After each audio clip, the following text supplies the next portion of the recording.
मेरे YouTube पे restaurant पर आपका स्वागत है। नमस्कार, मैं हूं नरेश कुमार। सबसे पहले उन दर्शकों का धन्यवाद जिन्होंने पेज को सब्सक्राइब किया है, पेज के वीडियोस को शेयर कर रहे हैं, लाइक कर रहे हैं और कमेंट बॉक्स में हमें अपनी राय भी लगातार भेज रहे हैं। दोस्तों, पिछले हफ्ते हमने एक वीडियो पोस्ट किया था जिसमें लिखा था कि बाजार जून के आखिरी सप्ताह में जून महीने का लो लगा सकता है। जून महीने का लो लगभग 24,473 के आसपास था, जो लग रहा था कि जैसे जियोपॉलिटिकल सिनेरियो बना था उससे लग रहा था कि बाजार गिरेगा। ऐसा ही जियोपॉलिटिकल सिनेरियो या ऐसी ही प्लानिटरी पोजीशन बनी थी 24 फरवरी 2022 को, जब रूस ने यूक्रेन के ऊपर हमला किया था। उस दिन बाजार 0.5% टूटा था, निफ्टी 0.5% टूटा था। ये लग रहा था क्लियरली इसमें एस्ट्रोसाइकिल में कि अमेरिका की इन्वॉल्वमेंट हो जाएगी ईरान वाले मामले में, और ऐसा हो भी गया। लेकिन बाजार ने इस इन्वॉल्वमेंट को नज़रअंदाज किया। जैसे ही ट्रंप ने दोनों देशों में शांति करवाई, बाजार की चाल उल्टी हो गई। अब ये एस्ट्रोसाइकिल में समझने की जब कोशिश की तो ये सामने आया कि बुध ने 22 जून को राशि बदली। बुध राशि बदलकर शुक्र के केंद्र में आ गए। दो नेगेटिव चीजें थी इस वीडियो में, एस्ट्रोसाइकिल में। दो पॉजिटिव चीज, एक पॉजिटिव चीज थी।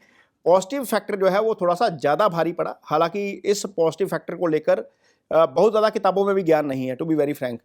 तो ये सीखने की कोशिश कर रहे हैं और बताने आगे आपको इसके आधार पर भी हमारी कैलकुलेशन का ये भी पार्ट बनेगा कि बुध और शुक्र जब केंद्र में आ जाते हैं तो बाजार की स्थिति कैसी रहती है। इसके ऊपर भी आगे जब विश्लेषण करेंगे बाजार का, तो इस फैक्ट्स को भी ध्यान में रखेंगे। नॉर्मली दृष्टि का संबंध और युति का संबंध जो है वो उससे बाजार में तेजी या गिरावट आती है। लेकिन इस बार ऐसा हुआ कि बुध और शुक्र जब केंद्र में आए तो बाजार भाग निकला। पिछले हफ्ते का जो वीडियो शूट किया गया था वो वीडियो वैसे भी गुरुवार को शूट किया गया था। नॉर्मली वीडियो हम शनिवार को ही शूट करते हैं, बाजार का थोड़ा सा एनालिसिस हो जाता है। गुरुवार को शूट करने के बाद शुक्रवार को बाजार भागा था और उसी दिन रात को शुक्रवार रात को शायद या शनिवार रात को ईरान के ऊपर जो है वो हमला हो गया था। तो लग रहा था कि बाजार एक्सपेक्टेड लाइन पर जाएगा, लेकिन नहीं गया। मैं लाइव भी आया था इस विषय के ऊपर, लेकिन वो नहीं गया।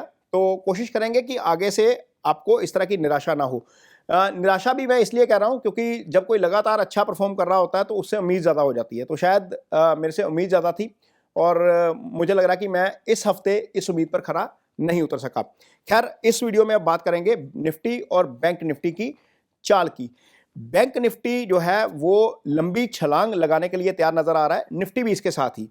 इसका एक स्टडी किया मैंने, ये पिछले 25 साल का मूवमेंट है। गुरु 12 साल बाद राशि बदलते हैं और जब राशि बदलते हैं और तो वो जब जब मिथुन राशि में आते हैं, मिथुन बुध की राशि है और ये ट्रेड के कारक बुध हैं। जब जब गुरु मिथुन राशि में आते हैं तब तब बाजार भागता है। ये मैंने अपने इस वीडियो में भी बताया था। जो मैंने इसका जो स्क्रीनशॉट आप देख रहे हैं, डबल स्पीड में गुरु अब तेजी से भागेगा बाजार। ये इसका वो था, वीडियो का थंबनेल था शायद। ये वीडियो आप इसके ऊपर देख रहे हैं। और जब मैंने लास्ट वीक का वीडियो बनाया, शायद मैं अपनी वो इस कैलकुलेशन को भी मिस कर गया। तो खैर, गुरु पुनर्वसु नक्षत्र में आएंगे। जब जब गुरु पुनर्वसु नक्षत्र में आते हैं बाजार में तेजी आती है। ये चाहे आप 2001 का .com बबल का फॉल देख लीजिए, चाहे 2008 में जो फॉल आया था उसका एंडिंग जब हुआ था 2013-14 में हुआ था, वो समय देख लीजिए।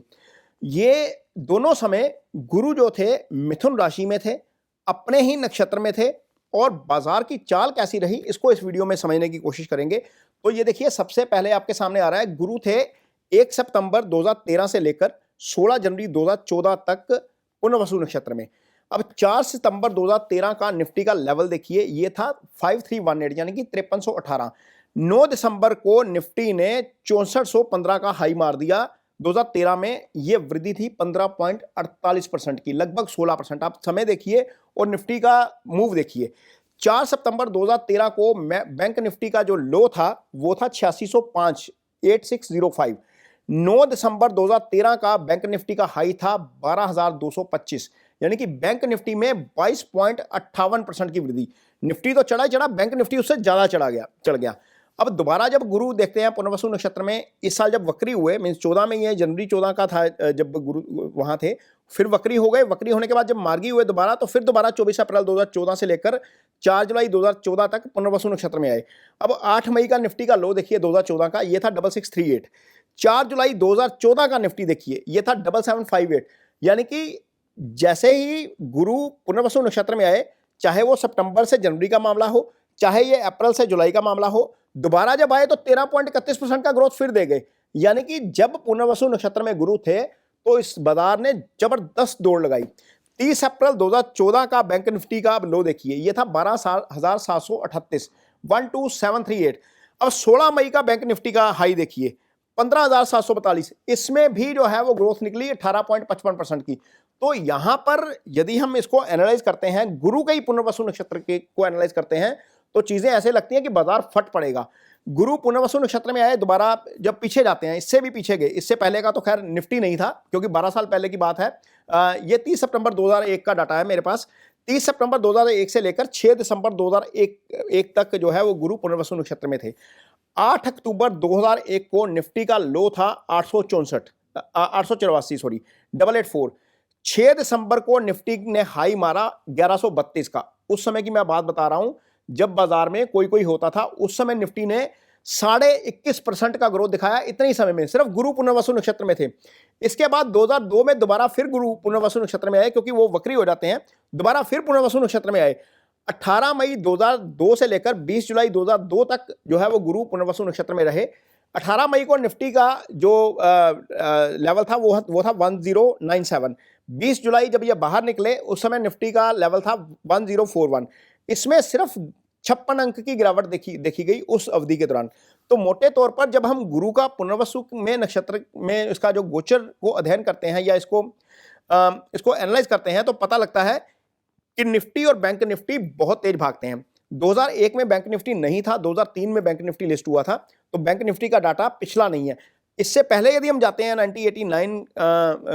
90 के आसपास थे गुरु पुनर्वसु नक्षत्र में, उस समय का बाजार का डाटा अवेलेबल नहीं है ऑनलाइन, वो है नहीं बेसिकली। 92 में शायद ये एक घोटाला हुआ था, इसको हर्षद मेहता स्कैम बोलते हैं जिसको, उसके बाद का डाटा अवेलेबल है, उसके पहले का डाटा अवेलेबल बाजार में नहीं है। 89 के आसपास का सेंसेक्स निफ्टी था भी नहीं कुछ बहुत ज्यादा। तो ये मोटे तौर पर यह समझने की बात है कि गुरु जब पुनर्वसु नक्षत्र में आएंगे तो क्या करेंगे बाजार में। अब सवाल है कि अब आगे कब आ रहे हैं, तो गुरु पुनर्वसु नक्षत्र में आ रहे हैं 13 अगस्त को। 13 अगस्त 2025 से लेकर 10 अप्रैल 2026 तक गुरु इसी नक्षत्र में रहेंगे। इसी बीच गुरु 11 नवंबर को वक्री हो जाएंगे। अब 11 नवंबर तक का समय, 13 अगस्त से लेकर 11 नवंबर इस साल तक का समय मुझे बाजार के लिहाज से अच्छा लग रहा है। लेकिन इसमें भी यदि मैं थोड़ा सा रिफाइन करूं तो मुझे बाजार 18 अक्टूबर से गिरता हुआ नजर आ रहा है। यह बिल्कुल वही स्थिति है। ये दोनों चार्ट आपके सामने हैं। एक चार्ट आपके सामने है 20 अक्टूबर 2024 का, दूसरा चार्ट आपके सामने है इसी साल 19 अक्टूबर 2025 का। यदि इन दोनों चार्ट्स में कॉम्बिनेशन देखेंगे, प्लैनेटरी कॉम्बिनेशन देखेंगे, शटाष्टक की स्थिति देखेंगे ग्रहों की आपस में, तो बिल्कुल सेम मेल खाती है। तो यदि हम प्लैनेटरी पोजीशन को लेकर चलें तो बाजार 18 अक्टूबर के बाद से गिरना चाहिए। खास तौर पर जब गुरु की स्थिति बदलेगी, गुरु राहु के साथ शटाष्टक में हो जाएंगे, तब यह स्थिति ज्यादा बन सकती है। हालांकि प्लैनेटरी पोजीशन तो 15 सितंबर के बाद ही सिग्नल दे रही है कि बाजार में गिरावट आ सकती है थोड़ी बहुत, लेकिन 18 अक्टूबर मैं मान के चल रहा हूं कि 18 अक्टूबर के बाद बाजार गिरना चाहिए।